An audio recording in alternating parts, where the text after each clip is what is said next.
Su nombre es Fernanda Getzerel Miranda Peral. Ella es egresada por la Universidad de Zamora, es egresada de la carrera de Psicología. Ha participado como intervencionista en educación básica, que está dirigida a la regularización de niños con problemas de aprendizaje y de conducta. Ha sido suplente de docencia en nivel básico, expositora en temas de intervención hacia los adolescentes, tales como el sexting y redes sociales, educación sexual, inteligencia y salud emocional, entre muchos otros. Ha participado como talleristas en grupos de la tercera edad de la comunidad de aquí de nuestro ranchito, Tangamandapio, y de Zamora, Michoacán. ¿Sí? Actualmente ella es delegada de Mujeres en Movimiento en la Comisión Operativa Municipal de Movimiento Ciudadano de aquí del municipio.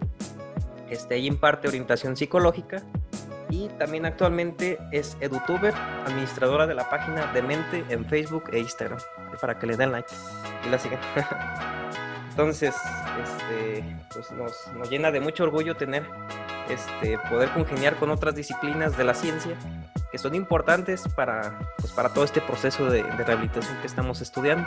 Y es por eso la intención que invitamos aquí a la licenciada psicóloga para que nos platique sobre este tema. Y pues nada, de mi parte es todo, así que te dejo aquí a tu público.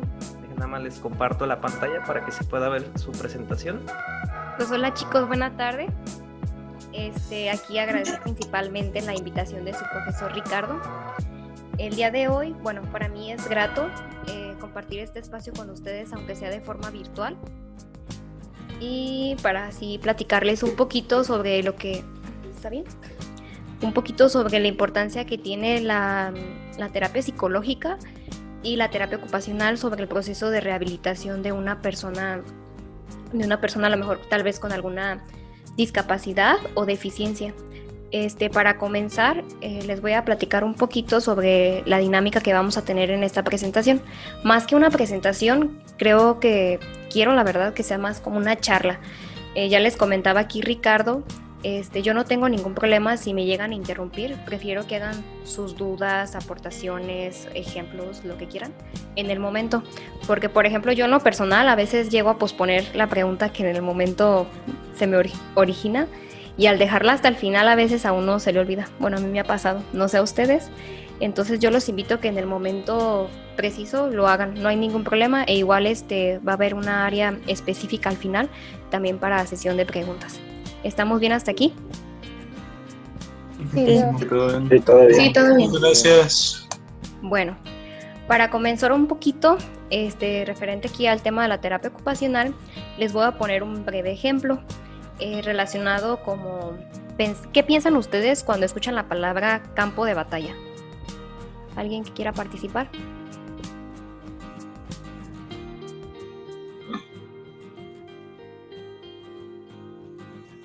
Traumático. Traumático. ¿Qué otra cosa más? Como el lugar o el periodo donde pasa como cierta acción. Muy bien. ¿Alguien más?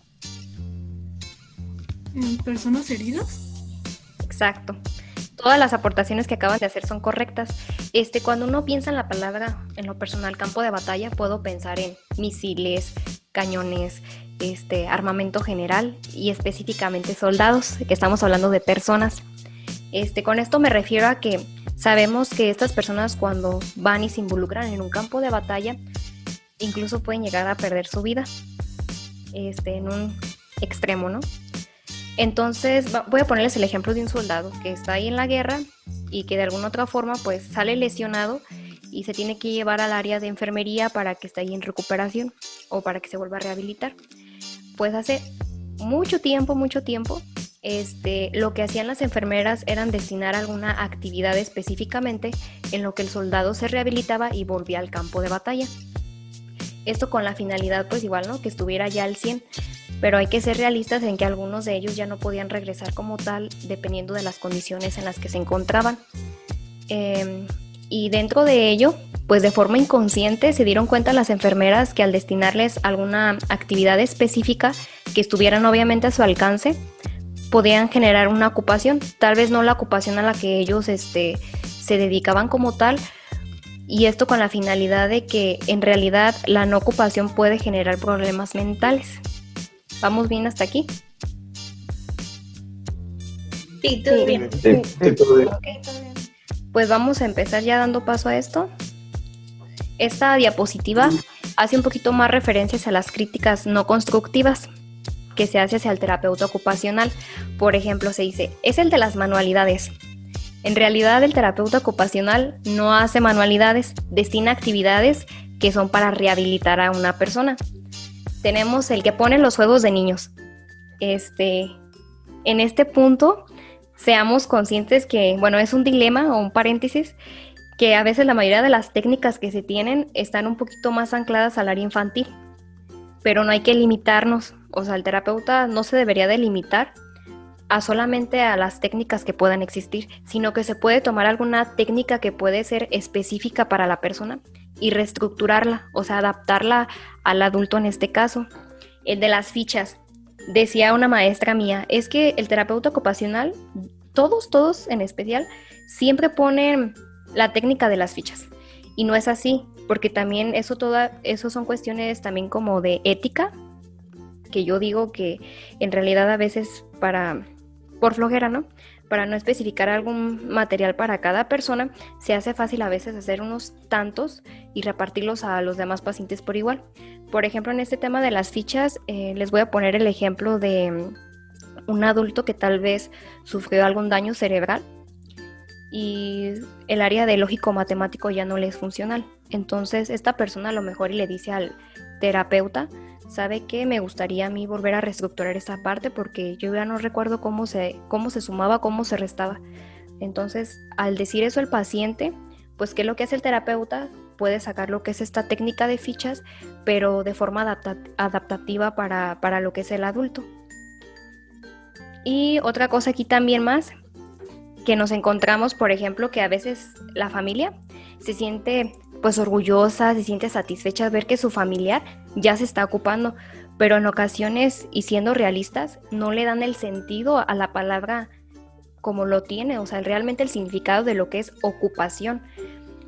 Y para ello vamos a dar paso al lado siguiente. Vamos a hablar sobre una definición de lo que es. Esta definición la rescaté aquí de la Organización Mundial de la Salud. Y brevemente, pues yo a mi persona les puedo decir que lo que trata de buscar la terapia ocupacional es el bienestar y la calidad de una mejora de vida de la persona para poderla reintegrar a su ocupación que tenía con la mayor normalidad posible. ¿Me estoy explicando hasta aquí? Sí, claramente. Sí. Maestra. Sí. Si tienen dudas o algo, participen, chicos. No se sientan cohibidos. Dice aquí su profe que les va a dar puntos extras. En efecto, pues la terapia ocupacional también tiene un objetivo.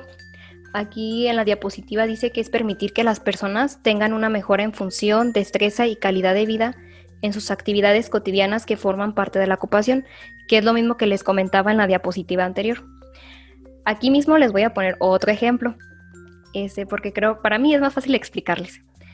Nos encontramos a una señora que para ella ama coser. Y por algún motivo, no sé, tiene un accidente, no sé, en su casa, se cae de las escaleras y se pega en la cabeza y ya tiene una lesión ahí cerebral. ¿Y qué es lo que pasa? Que a lo mejor y no puede volver a coser. Para nosotros puede ser algo así como de, puede ser algo superficial, sin importancia, pero en realidad para la persona tiene un significado sumamente especial.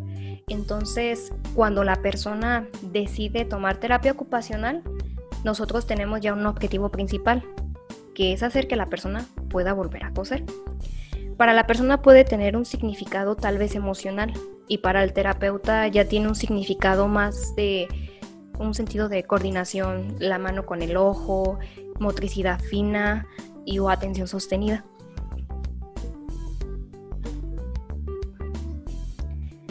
En sí, ¿a quién va dirigida la terapia ocupacional? Personas con alguna deficiencia intelectual, en el área de pediatría, porque incluso los bebés también pueden tomar terapia ocupacional. Enfermedades degenerativas tales como Parkinson, Alzheimer, personas con alguna discapacidad general, personas amputadas, personas con algún daño cerebral, estimulación temprana. La estimulación temprana como tal es también preventiva y igual cualquier tipo de persona lo puede tomar, sea desde un bebé hasta un adulto mayor. Tenemos lo que es la geriatría, que va relacionada pues a los adultos mayores y con sus respectivas enfermedades especializadas. Tenemos para las lesiones medulares y también por salud mental. ¿Vamos bien hasta aquí, chicos? ¿Algún comentario, ejemplo? ¿Y cómo sería la terapia ocupacional a un niño? Bueno, a un bebé. ¿Cómo dices? A un bebé. Se supone que los bebés en ese momento pues no tienen razonamiento y se tiene que ir mezclada con lo que es la estimulación temprana. Desde, por ejemplo, objetos. No sé si has mirado que, por ejemplo, voy a tomar el lapicero. Que, por ejemplo, los bebés cuando les pones así la manita y les colocas algo, tienden a apretar, a hacer presión. Sí. Entonces eso también es, aparte de ser una estimulación cognitiva, estamos hablando también que es de terapia ocupacional, porque el bebé está generando ciertos movimientos. ¿Sí me explico? Okay. Sí. ¿Y es a todos o si presentan una enfermedad o cómo es? Eso depende de las condiciones en las que esté la persona y se determina un objetivo diferente. Ahorita más adelantito les voy a explicar un poquito de eso. Okay. Gracias. ¿Sí resolví? Yo tengo una pregunta. Sí. Ok. A ver, ¿te escucho? Entonces la terapia ocupacional no es necesariamente para rehabilitación, o sea, para una persona que ha sufrido algún tipo de daño físico o emocional o algo así. Esa abarca generalmente, pero su principal objetivo es rehabilitar como tal. Igual, por ejemplo, a lo mejor uno no está en ese tipo de condiciones, pero igual por salud mental la puedes tomar. Muy bien, gracias. De nada.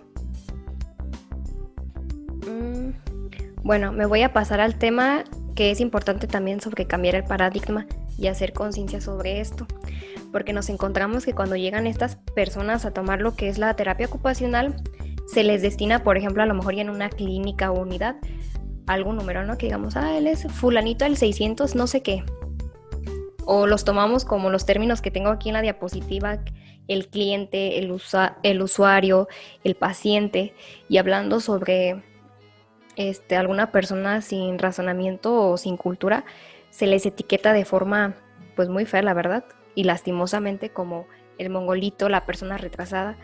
Y yo les hago hincapié a ustedes como profesionistas que en realidad hay que tomar en cuenta que estamos trabajando con personas. O sea, usar el término igualitario, porque esa persona también tiene un nombre igual que tú, al igual que yo, y lo que se genera aquí es un vínculo terapéutico, esa es la finalidad.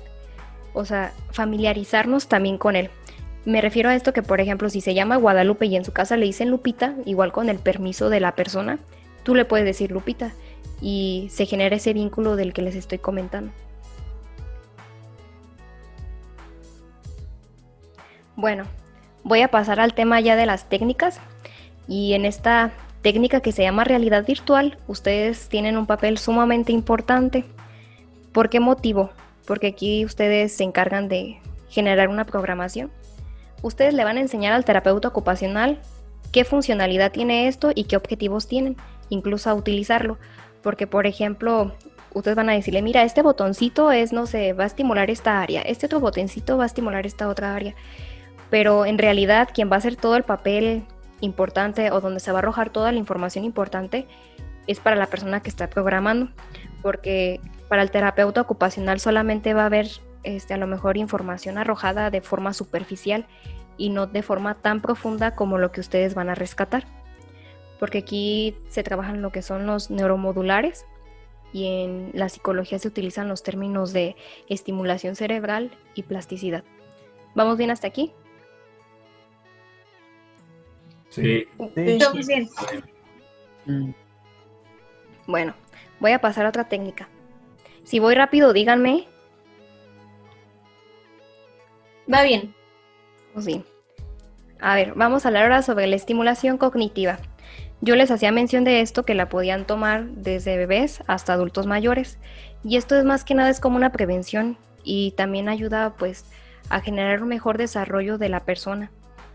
Dentro de ello, pues encontramos también otra técnica que es la estimulación neurosensorial, que esto abarca lo que son los 5 sentidos para poder mantener y activar pues, las actividades que se requieran ejecutar, en este caso, pues la persona que está en rehabilitación. Con ello vamos a encontrar 2 tipos de técnicas en esta área, que es la técnica de restricción e inducción del movimiento y que se puede utilizar tal vez un poquito de terapia conductual. En esta terapia conductual hay una actividad que se llama neuronas espejo, que se aplica también como para engañar a la mente tal vez entre los movimientos de una y otra mano. Se colocan las manos hacia los lados y un espejo en medio. Deja paso a la siguiente. Tenemos otra técnica que es gerontogimnasia y rehabilitación funcional. El objetivo de esta generalmente es psicomotricidad. Nos podemos encontrar en esta ejercicios de estiramiento. Para los niños se les recomienda la utilización de brincolines, obviamente con las medidas necesarias, dependiendo del objetivo principal que se tiene con él. Y aquí entra en conjunto el fisioterapeuta con el trabajo del terapeuta ocupacional. Tenemos otra técnica que se llama interacción y comunicación. Utilizo muchas figuras para los niños, porque la verdad es que este tema lo utilizábamos más en el área infantil, pero aquí se los vamos a abarcar más en los términos también generales, desde infantil hasta un adulto mayor. Aquí en la interacción y comunicación trata un poquito más sobre las relaciones sociales y tiene como objetivo el autoconocimiento. Otra de las técnicas que tenemos es el tiempo ocio y el tiempo libre, que generalmente pues todas las personas tenemos algunos minutitos de disponibilidad, y en esta para la persona se recomienda pues generar algunas actividades recreativas, artísticas, por ejemplo lo que es la cocina, aprender a tocar guitarra, pintar, porque son algunas actividades que pueden generar esa estimulación de rehabilitación para la persona. ¿Vamos bien hasta aquí? Sí. Sí, vamos bien. Perfecto. Sí.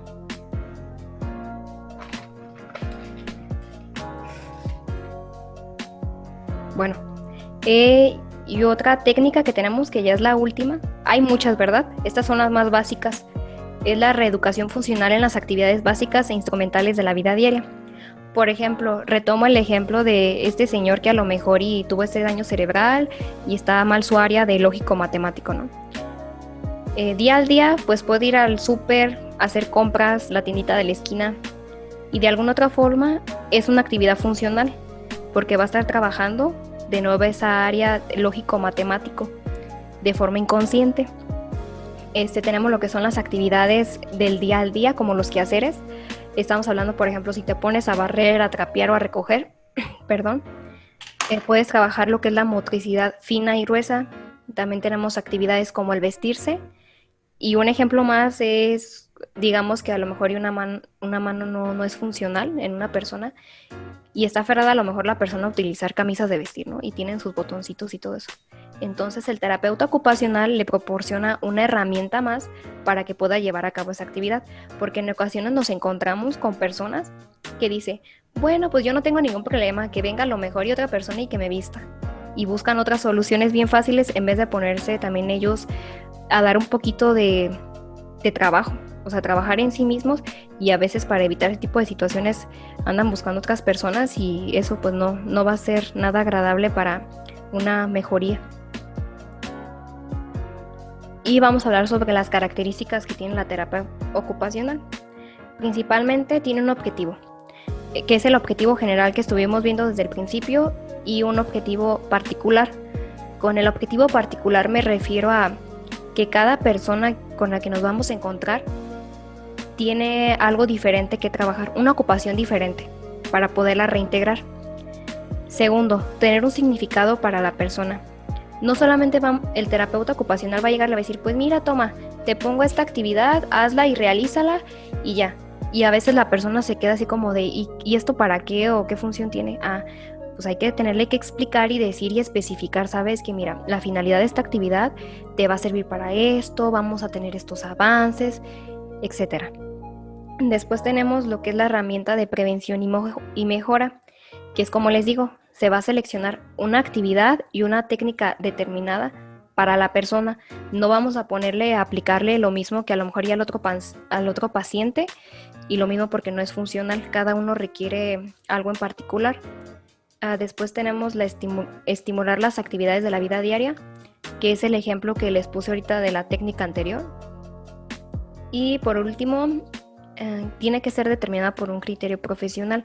No solamente aquí entra el papel del terapeuta ocupacional o del psicólogo, también puede entrar, no sé, un trabajador social, un fisioterapeuta, un logopeda, y cada uno tiene una actividad determinada para el funcionamiento de la persona. Y aquí abajito les coloqué que dice el trabajo en equipo, que es de suma importancia para los mismos profesionistas. ¿Por qué hago mención de esto? Porque en realidad les voy a poner un ejemplo. Imagínense que va la persona pues igual, ¿no?, a seguir tomando el proceso de rehabilitación en una unidad y tiene cita con el fisioterapeuta y el fisioterapeuta tal vez no está. Entonces en eso sale el logopeda, ¿no? Y le dice a la señora, no, páselo aquí, ¿no? Y le dice, pues ahorita voy a ver qué le pongo a hacer, a ver qué le hago. Y luego otro ejemplo es, nos encontramos tal vez al fisioterapeuta y le dice la persona, no, es que hoy tengo cita con el psicólogo. Y le dice el fisioterapeuta tal vez, no, pues no hay necesidad que vaya con el psicólogo, ahorita aquí que platique conmigo y yo ya le escucho y ya bien. Y esto les hago mención porque hay que tener en cuenta este dicho, el zapatero a sus zapatos, y les hago mención de este dicho de manera profesional y ética, porque hay que considerar que cada profesionista que está en este proceso de rehabilitación es de suma importancia y tiene un objetivo principal del por qué está durante ese proceso. ¿Me estoy explicando bien hasta aquí? Efectivamente. Sí, todo bien. Todo bien. Bueno, en esta diapositiva vamos a hacer un poquito referente a lo que es la recuperación y la rehabilitación. Me gustaría la participación de alguien que me comentara cuál es la diferencia entre estas dos o qué opina sobre estos dos conceptos.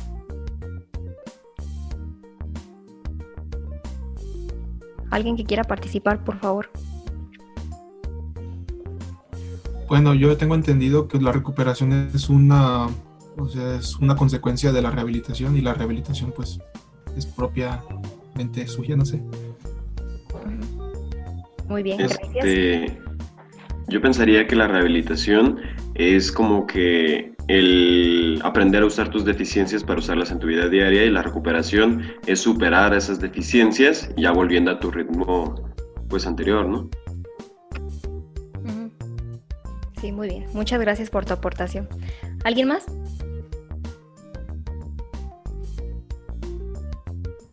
Pues lo mismo que dijeron, ¿no? Que la rehabilitación es el proceso para la recuperación, que es el fin, ¿no? Yo lo veo así. Ok, muy bien. Pues aquí les voy a aterrizar algo. Se supone que entre los mismos profesionistas utilizan un poquito más el término rehabilitar.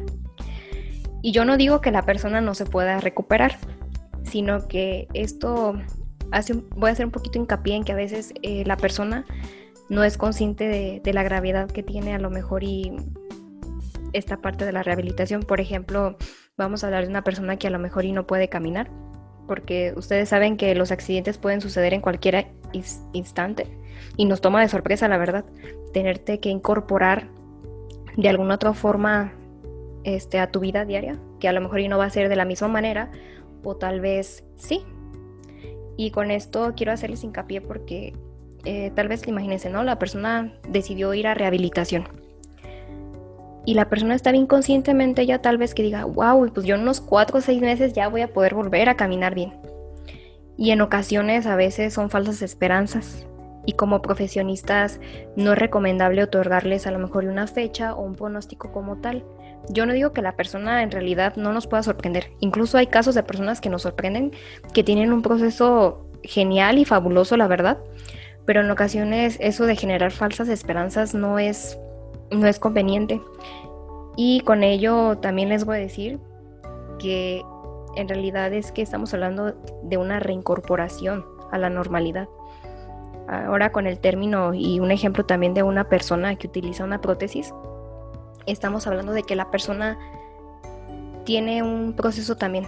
Y aquí entra ya la importancia de la psicología clínica, porque se vive un luto, la persona vive un luto y no solamente por la pérdida, a lo mejor se refiere a de una persona. Incluso son también cuestiones materiales, sino que estamos hablando de una extremidad a lo mejor y de su cuerpo, que era algo parte que formaba de esa persona. Entonces se viene un luto y a esto se le llama pues ya un proceso de duelo. La persona tiene que llevar pues sus respectivas etapas y no es fácil, no es nada fácil ni sencillo. Entonces con ellos pues a veces no es conveniente andar utilizando los términos de échale ganas, tú puedes, ánimo, ya pronto vas a salir de esa. No es fácil porque para eso se requiere empatía y humanidad para podernos poner en los zapatos de la otra persona, en realidad de lo que está sucediendo y experimentando. Y en esto también se le hace como la invitación a las personas que le rodean, en este caso a lo mejor ya la familia, a que tomen también un proceso terapéutico para que comprendan lo que es el proceso de la rehabilitación de la persona o el diagnóstico como tal, para que no les tome como por sorpresa que a lo mejor y la persona tenga una exitosa rehabilitación o simplemente ya no vaya a suceder como tal, de que se tenga que volver a reintegrar a su vida diaria. Con esto yo voy terminando lo que es la presentación. Igual les voy a abrir aquí una parte para sus preguntas, inquietudes o aportaciones, ejemplos. Recuerden que esto más que nada es una charla y no es una exposición. Así que los escucho.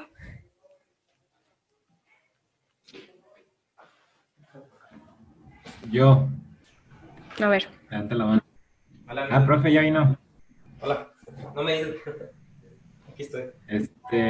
Para ella. ¿Cuál era la pregunta? Ya. De todos los casos que tú has sido parte de la rehabilitación, ¿cuál ha sido como alguno o algunos de los que más te han como marcado? No sé si por la persona o por el resultado que se ha dado al final, no sé. Bueno, en este caso a veces nos encontramos, como se ha mencionado, personas que a veces generan falsas esperanzas. Tenemos el caso a lo mejor de alguna persona que, por ejemplo, aquí en la comunidad pasa que a lo mejor y la persona en vez de utilizar una prótesis decide quedarse así totalmente. A lo mejor con alguna de sus extremidades amputadas y ya no decide eso. Influyen pues varios factores, pero a veces es doloroso porque tú dices, bueno, de alguna otra forma la persona no lo está decidiendo como tal. Y también influyen los otros factores de que a lo mejor y la rehabilitación no está siendo funcional o de que a lo mejor y la persona, como les comentaba, que no pueda caminar o ese tipo de cosas. No sé si resolví más o menos tu duda, porque no la aterricé así tal. No, está bien. Sí, gracias. ¿Alguien más, chicos? ¿Crees que en México funcione bien como tal la rehabilitación como la hemos visto ahorita? O sea, que de la mano un terapeuta ocupacional, un terapeuta o un psicólogo y los médicos y los terapeutas físicos. O sea, ¿crees que realmente esté funcionando como debería? Siento que a veces en México faltan un poquito más de apoyo en las cuestiones de salud y hay que tenerlo a considerar. Y también hay que considerar la parte de la cultura en la que a veces tenemos.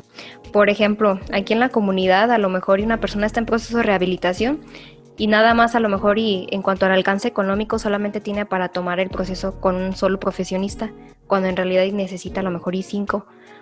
O también por flojera, la verdad, y estar en su zona de confort, se les hace muy fácil también dejarlos ahí en el olvido. También yo digo que a veces falta aquí, por ejemplo, aquí en nuestro país, un poquito más de aportación económica en el área de salud. Y las personas que sí tienen esa facilidad y que está a su alcance, poder tomar en cuenta el proceso de rehabilitación, pues es sumamente más funcional. O sea, la persona va a sobresalir más y va a poder reincorporarse a sus actividades de la vida diaria. ¿Sí pude resolver tu pregunta? Sí, gracias. Yo tengo otra. ¿Qué tan accesible económicamente es la terapia ocupacional como para el promedio de México? ¿Y qué tipo de apoyo en todo caso hay para que las personas puedan acceder a tener terapia? O sea, como qué instituto da tal vez algún apoyo económico, no sé. Es muy buena tu pregunta también.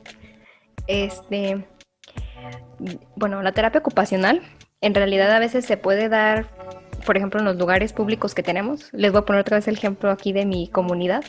Tenemos una unidad de rehabilitación y hay un fisioterapeuta, hay un psicólogo.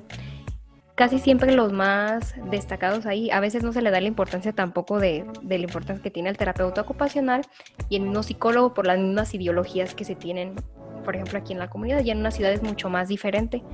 Hay institutos, como te digo, desde privados hasta públicos. No te puedo hacer mención a lo mejor y de algunos, igual si quieres te paso el dato con tu profe Ricky y ya él que te diga algunas referencias de los lugares que son accesibles para ello. Es que, por ejemplo, la unidad de rehabilitación que ella menciona aquí en la comunidad, fue una propuesta de un gobierno de aquí municipal, o sea, no es como un estándar a nivel nacional.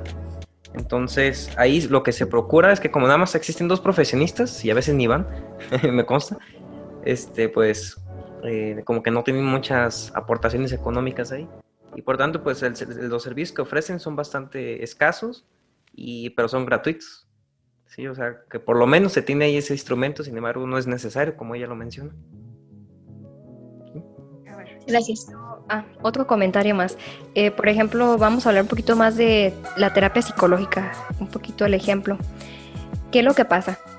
Que también a veces nosotros como personas no pagamos el precio de la salud mental, o sea, no le damos la misma importancia que tiene como cosas superficiales. Veas el caso, por ejemplo, de yo como mujer, ¿no? A mí se me hace más fácil ir a pagar, no sé, de máximo hasta 500 pesos, no sé, para unas uñas postizas, y en mi salud mental ando fatal, ¿no? Entonces, y voy al psicólogo y me cobran, no sé, 300, 400 pesos un ejemplo, y se me hace bien caro, y le ando hasta rematando, ¿no? Así como más vara, pues deme la consulta. ¿Y qué es lo que hacemos? Estamos minimizando las profesiones como tal, cosas que son prioridades para nuestra vida diaria. No sé si me explico con el ejemplo que te estoy dando. Sí. Gracias. ¿Alguien más, chicos? ¿Quiere participar?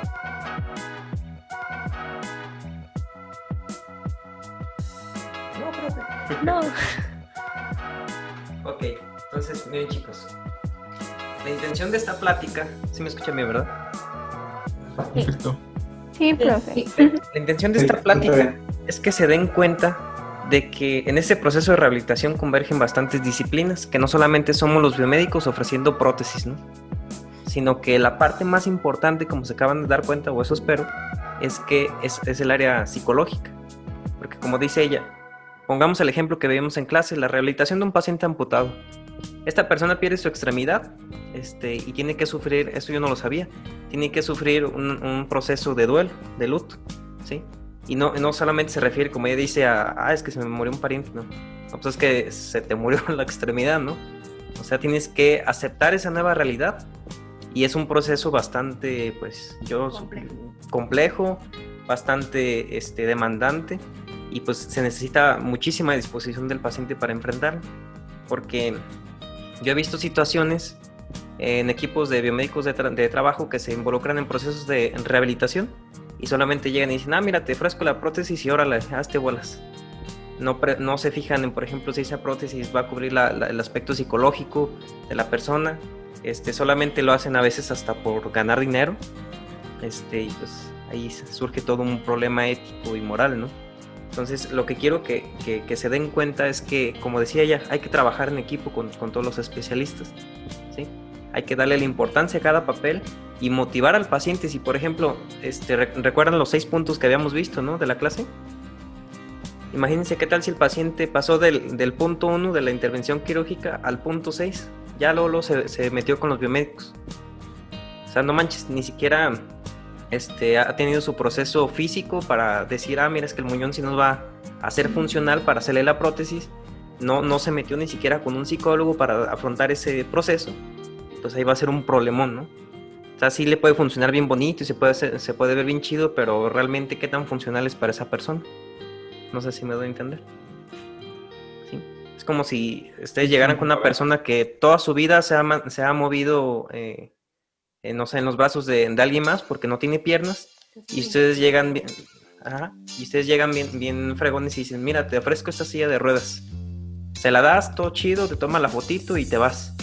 Y la persona se va a quedar como de, caray, ¿y cómo utilizo esto? Nunca he tenido un tipo de entrenamiento, me duelen los brazos al hacer los movimientos para mover la silla, a lo mejor hasta lo siente como una ofensa porque nomás vinieron a tomarse la foto y se fueron. No sé si me va a entender. Entonces todo un proceso, todo algo, es algo bastante complejo que se debe abordar desde todos lados, ¿no? Obviamente nosotros, zapateros a tus zapatos, pues solamente nos dedicamos a la parte biomédica, pero hay que ser conscientes del papel que hacen los demás y respetar esa parte, ¿no? O motivar al paciente en caso de que nos llegue ya desde el punto 1 al punto 6, decirle, oye, te hace falta todo este proceso. Regrésate y anímate a hacer todo lo demás, ¿no? Entonces, pues es bien interesante, ¿no? Porque para que vean que no solamente se trata de hacer una prótesis y listo, ¿no? Ya nos hicimos ricos, qué chido. No, ¿verdad? Se trata realmente de buscar el bienestar del paciente. Y aquí algo que lo vuelve así, pues el proceso complejo es que la necesidad es bastante subjetiva. Va cambiando de paciente en paciente, ¿sí? Porque todos los pacientes amputados no todos tienen, por ejemplo, la misma distancia en la que se cerró el muñón. A lo mejor en esa intervención quirúrgica no le quitan los nervios. Probablemente esa persona psicológicamente no está estable. Probablemente tiene un buen de problemas emocionales. Entonces, la cosa se complica mucho. Es lo que les comentaba, que se generan los problemas mentales. Exactamente. Sí. Entonces, a ver, por ejemplo, Yukari, danos tus impresiones sobre esto, con todo lo que acabamos de platicar.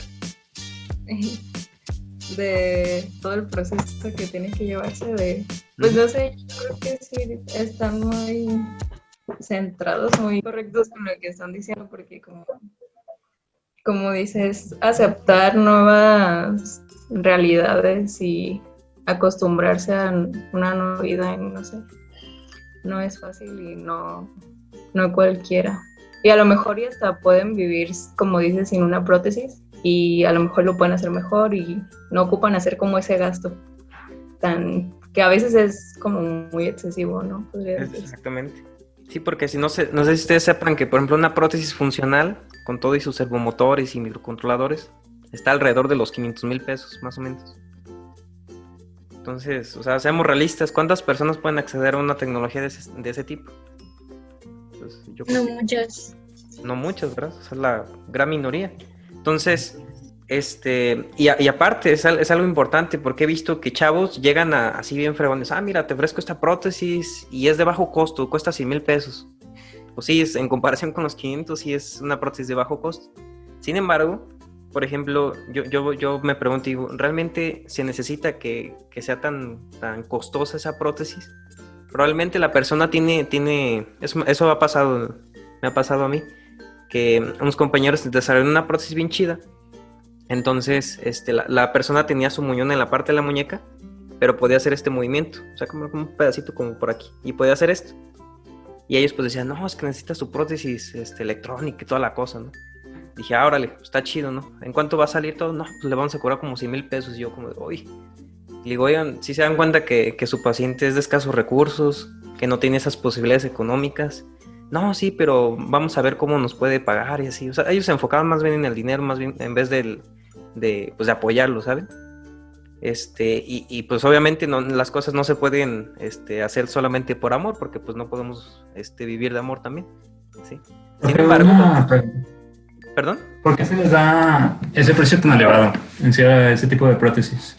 Porque a veces se utilizan materiales muy caros, por ejemplo, el titanio, y luego todo el costo de la manufactura, de que sea de las medidas específicas, y luego como solamente es un producto, pues es muchísimo más caro, ¿no? Que hacerlo por cantidades grandes de productos.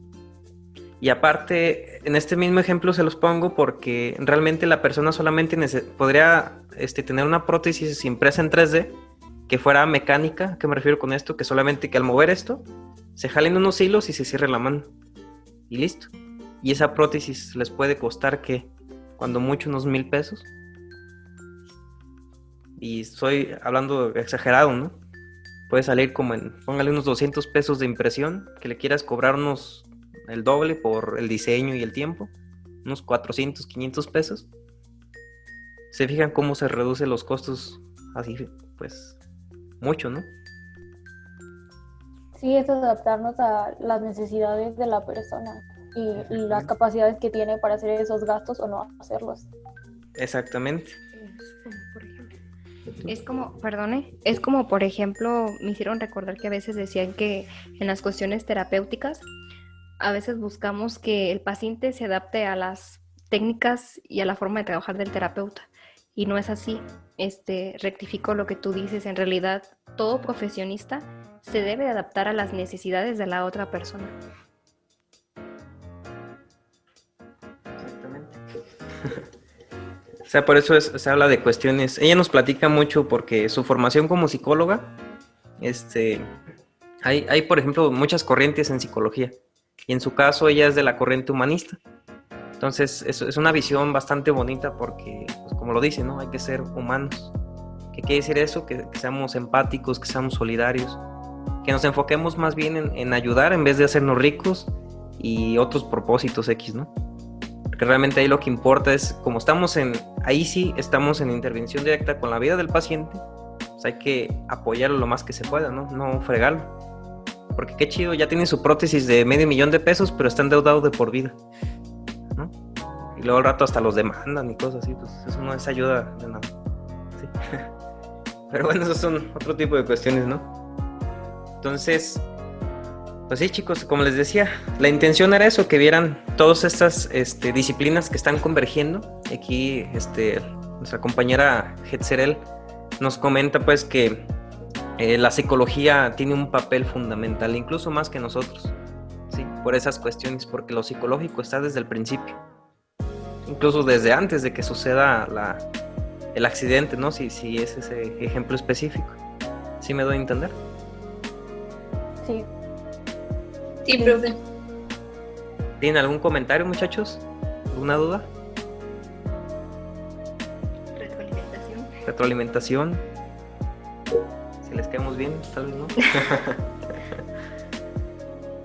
Bueno, a mí se me hizo muy interesante la plática porque creo que en varias materias llegan a mencionar la ética profesional y llegan a hacer algunas menciones sobre que el paciente tiene que estar preparado para que nosotros lleguemos al punto de la prótesis psicológicamente, pero que nunca habían profundizado realmente ninguna clase sobre esto y que es algo que creo que tenemos que tener en cuenta, muy en cuenta todos los biomédicos y no solo en una rama que sería esta, sino en todas las ramas que podemos tener. Exactamente. Ahora imagínense cuando trabajen en los hospitales. Uy, cuidado. Ahí sí tratan con temas mucho más delicados. Aquí pueden ser casos específicos, pero ahí te lo vas a encontrar en todos los días. ¿Sí? Y eso es bien importante, la ética profesional. Así que si llegan a tomar esa materia como optativa, no lo vean como una materia de flojera. Rescaten lo más que se pueda, porque sí es importante para sus ámbitos laborales y eso los va a convertir en verdaderos ingenieros, ingenieras biomédicas. Y buenos profesionistas. Y sobre todo, seres humanos, ¿no? Que no hay nada mejor que prepararse y aplicar todo eso que sabes para el bien de los demás. Jonathan, ¿ibas a comentar algo? No, nada más quería agradecer y pues la verdad sí me dejó un poquito más despierto, como implantó el chip pequeñito de realmente darle esta atención a los pacientes y verlo no nada más como pues sí, ahí que se encargue el terapeuta o lo que sea, sino que también uno como biomédico responsabilizar y también aprender en el proceso del paciente y estar pues en conocimiento de ello. Exactamente. Sí, como les dije, no es como minimizar su papel que les corresponde a ustedes, porque en realidad, recordando un poquito sobre la técnica que les mencionaba de la realidad virtual, ustedes son los principales que toman ese papel, sumamente importante, porque ustedes van a enseñarle al terapeuta ocupacional cómo usarlo y en realidad toda la información que se vaya a rescatar, ustedes la van a tener. Ustedes se la van a pasar, como dicen, al terapeuta y le van a explicar qué es lo que está sucediendo. Lo que ellas mencionan es, por ejemplo, los hospitales, ¿no? Nosotros somos los que diseñamos todos los aparatos. El médico no le interesa hablar de filtros pasabajas, de filtros Burbu, ni nada de eso. Él simplemente quiere datos y listo. Sin embargo, por ejemplo, eso que menciona Jonathan, que hay que ser conscientes de todo lo que se involucra, porque a la hora, si nos vamos a meter esos procesos de rehabilitación, como lo van a ver con el videojuego, hay que ver, por ejemplo, qué es lo que vamos a atacar, a qué es lo que vamos a apoyar a resolver, ¿no? Por ejemplo, si hablamos de... ¿Cómo se llama esta condición cuando tienen los ojos viscos? Se me olvidó. Ajá. ¿Estrabismo? Sí, gracias. Viscosidad. No, cuando, por ejemplo, hay un paciente con estrabismo, que es como el videojuego más clásico, ¿no? Podemos hacer un videojuego que simplemente mueva sus ojos arriba, abajo, izquierda y derecha, pero con una serie determinada, ¿no? Pero para llegar a ese punto, necesitamos, por ejemplo, como dice ella, necesitamos saber programar para hacer el videojuego, ¿verdad? Necesitamos saber de electrónica para realizar el instrumento que se necesita para hacer eso. Pero también necesitamos conocer un poquito de la enfermedad. ¿Por qué el estrabismo se da así? ¿Cómo se puede tratar?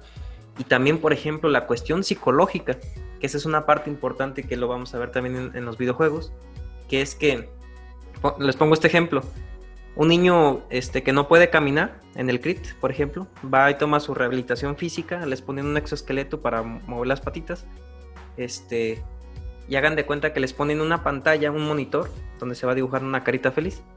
O sea, mientras el exoesqueleto detecte que está existiendo actividad muscular en el niño, se va empezando a dibujar una carita. Entonces el niño tiene una parte de motivación en la que pues va a decir, no manches, qué chido, ¿no? Pues mientras más se intente mover las piernas, se va a ir dibujando la carita. Y como que apela al sistema de recompensa del cerebro, ¿no? Que eso es con lo que... Y eso es psicología conductual. Y eso es psicología conductual, como ya lo menciona. Y aquí yo les preguntaría, ¿qué es más... para un niño, ¿qué es lo que sería más interesante, ¿no? Oye, mijo, vamos a tu proceso de rehabilitación. O, oye, vamos a ir a jugar videojuegos. ¿Verdad? Así que sí, o sea, nosotros también tenemos que jugar en esa parte de psicólogos, sin ser psicólogos, pero hay que apelar a esa parte, ¿verdad? Que es lo que lo vuelve interesante. ¿Sí? Yo quiero decir algo. Adelante, Andrea. Pues primero, perdón.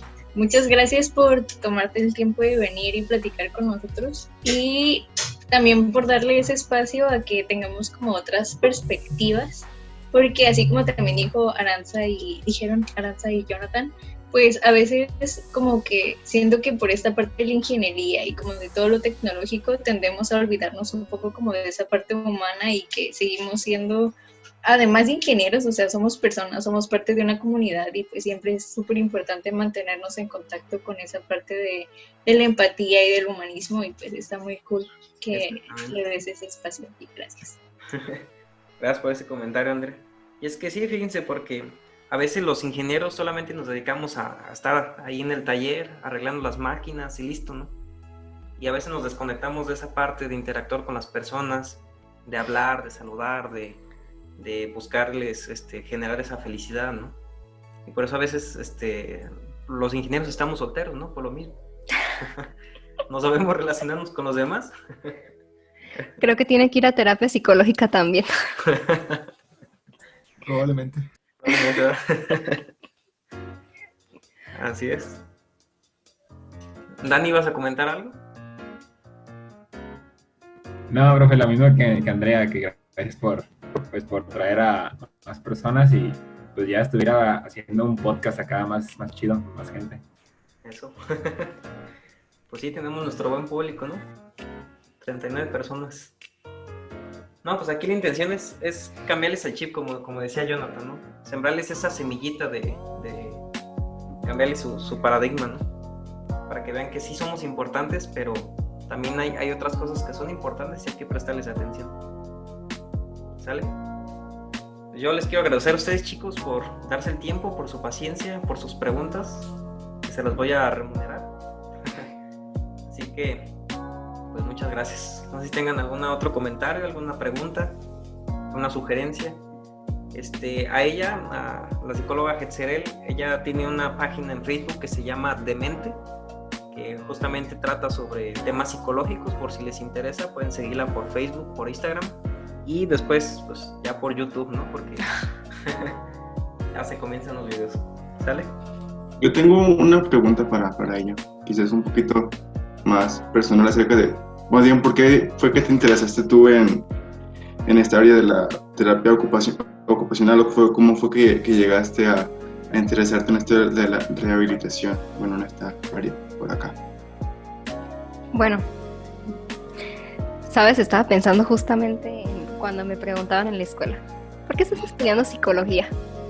Es una de las preguntas que siempre nos hacen día a día y hasta la fecha a veces no te puedo decir en realidad una respuesta del por qué estudié psicología, pero en realidad todo ese tipo de áreas son de suma importancia y más que nada porque, por ejemplo, yo de la universidad que vengo, su corriente es humanista, entonces lo que nos enseñan, si te fijas, es sumamente estar para el otro. Y pues imagínate en un proceso de esa manera, como lo que ahorita les comentaba, todas las cosas que se experimentan dentro de ella. Y es algo muy bonito, la mera verdad. Sea lo que sea, igual todas las carreras son bonitas y siempre, siempre hay algo importante que rescatar en ellas. Hay una frase muy bonita que está pintada en la puerta de su universidad que dice: todo hombre como meta. Cada hombre como meta. Cada hombre como meta. Sí, entonces es muy bonito y es para reflexionar, ¿no?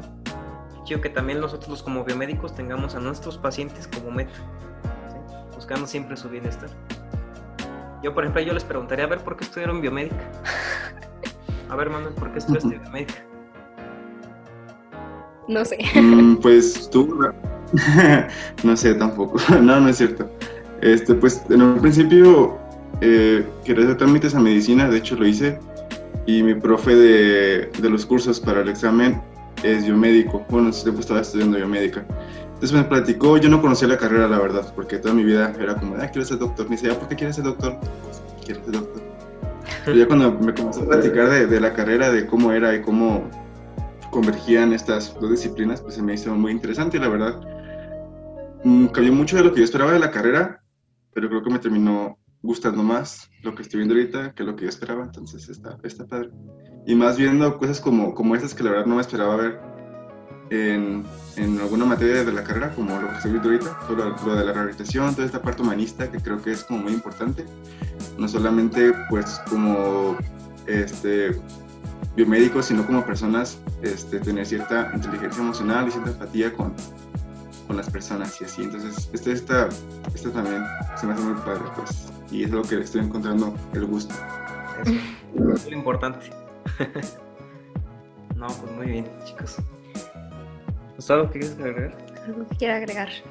Pues solamente me queda darle las gracias.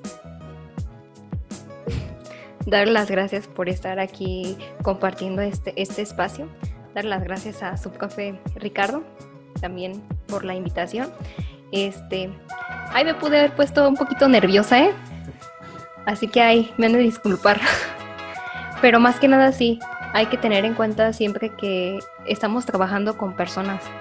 No hay que minimizar a lo mejor y a esa persona que está pasando por en este caso por el proceso de rehabilitación y que la veamos o la estemos etiquetando como la persona rarita. No es así. No hay que olvidarnos de esa parte, que todos somos personas y como tal pues somos iguales. Muchas gracias, chicos, me gustó compartir este espacio con ustedes, escucharlos, sus aportaciones. Pensé que iban a estar muy serios y no iban a participar, pero me dio mucho gusto estar aquí con ustedes. Muchas gracias. Muchas gracias. Gracias a ti. Gracias. Muchas gracias. Gracias. Gracias. Gracias. Pues, gracias a todos ustedes. Entonces, pues nada, si no tienen nada más que comentar, que agregar, pues lo vamos a dejar hasta aquí. Déjenme paro la grabación.